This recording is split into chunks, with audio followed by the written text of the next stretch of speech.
সম্পদের তথ্য গোপন করায় ২০০৯ সালে হাসিনার প্রধানমন্ত্রিত্ব ছিল অবৈধ, তদন্তে চাঞ্চল্যকর তথ্য। আওয়ামী লীগ সভাপতি শেখ হাসিনা ২০০৮ সালের নির্বাচনে মিথ্যে হলফনামা দিয়ে সংসদ সদস্য হন।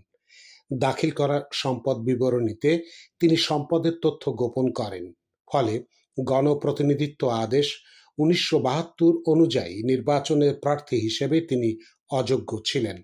তার সংসদ সদস্য পদ ছিল অবৈধ, প্রধানমন্ত্রী হিসেবে তার নিয়োগ ছিল অবৈধ এবং একই কারণে ২০০৯ সালে তার নেতৃত্বে গঠিত সরকারটিও ছিল অবৈধ।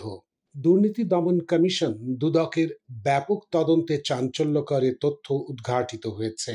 তদন্তে বের হয় শেখ হাসিনা স্থাবর সম্পদ হিসেবে ২১.৯১ একর জমির তথ্য গোপন করেছেন। ২,১৬,৫৪,৯৭৬ টাকা মূল্যের অস্থাবর সম্পদ লুকিয়েছেন। এছাড়া তিনি ১,৯৩,২০,০০০ টাকা দামের আমদানি করা মার্সিডিজ বেঞ্জ গাড়ির তথ্য গোপন করেছেন।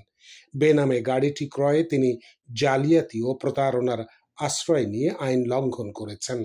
জানা গেছে ২০০৮ পরবর্তী সময়ে শেখ হাসিনা আর কোনো অবৈধ সম্পদ অর্জন করেছেন কিনা তা নতুন করে তদন্ত করার সুপারিশ করা হয়।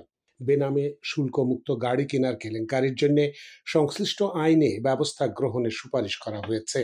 এছাড়া ২০০৮ সালের নির্বাচনী হলফনামায় তথ্য গোপন করার বিষয়টি তদন্ত করে প্রয়োজনীয় ব্যবস্থা নিতে নির্বাচন কমিশনের কাছে চিঠি পৌঁছেছে। কমিশন তা পর্যালোচনা শুরু করেছে বলে জানা গেছে।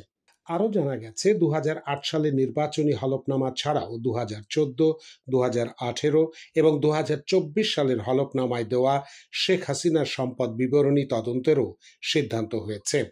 দুদকের তদন্তে বলা হয়েছে শেখ হাসিনার মিথ্যে হলফনামার বিষয়টি তৎকালীন সিইসি ডক্টর শামসুল হুদার নেতৃত্বাধীন নির্বাচন কমিশন অবহিত হওয়া সত্ত্বেও চেপে যায়।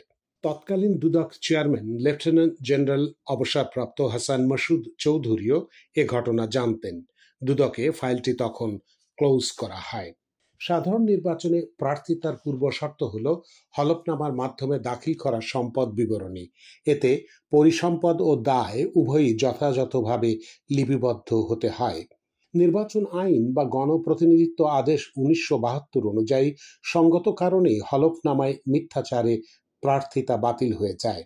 ২০০৮ সালের ২৯শে ডিসেম্বরের নির্বাচনে প্রার্থী হওয়ার জন্য শেখ হাসিনা ওয়াজেদ ১৯শে নভেম্বর নির্বাচন কমিশনে হলফনামার মাধ্যমে সম্পদ বিবরণী দাখিল করেন। তাতে স্থাবর সম্পত্তি হিসেবে নিজ নামে এবং যৌথ মালিকানার অংশ হিসেবে তার অর্জিত জমির পরিমাণ দেখান ৬.৫০ একর। তদন্তে শেখ হাসিনার স্থাবর সম্পদ পাওয়া যায় ২৮.৪১ একর জমি। অর্থাৎ দাখিল করা হলফনামায় নিজ নামে অর্জিত ২১.৯১ একর স্থাবর সম্পত্তি তিনি গোপন করেন।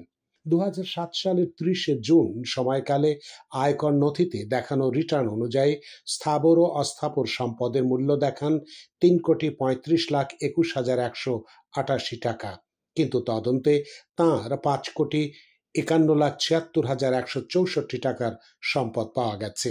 শেখ হাসিনা ২,১৬,৫৪,৯৭৬ টাকার তথ্য গোপন করেন।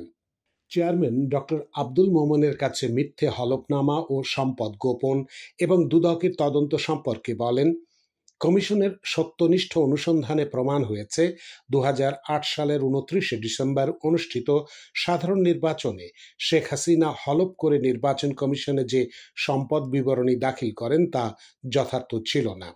তাতে বিপুল পরিমাণ স্থাবর ও অস্থাবর সম্পদ লুকানো হয়। নির্বাচন বিশেষজ্ঞ আব্দুল আলিম বলেন, হলফনামায় মিথ্যে তথ্য দিলে বা তথ্য গোপন করলে আইন অনুযায়ী নির্বাচনের অযোগ্য হবেন। সেই হিসেবে শেখ হাসিনা যদি ২০০৮ সালের নির্বাচনী হলফনামায় তথ্য গোপন করে থাকেন তাহলে তাঁর প্রার্থিতা বাতিল হওয়ারই কথা ছিল। ফলে প্রার্থী হতে না পারলে সংসদ সদস্য বা পরবর্তীতে প্রধানমন্ত্রী কোনোটি তার হওয়ার সুযোগ ছিল না।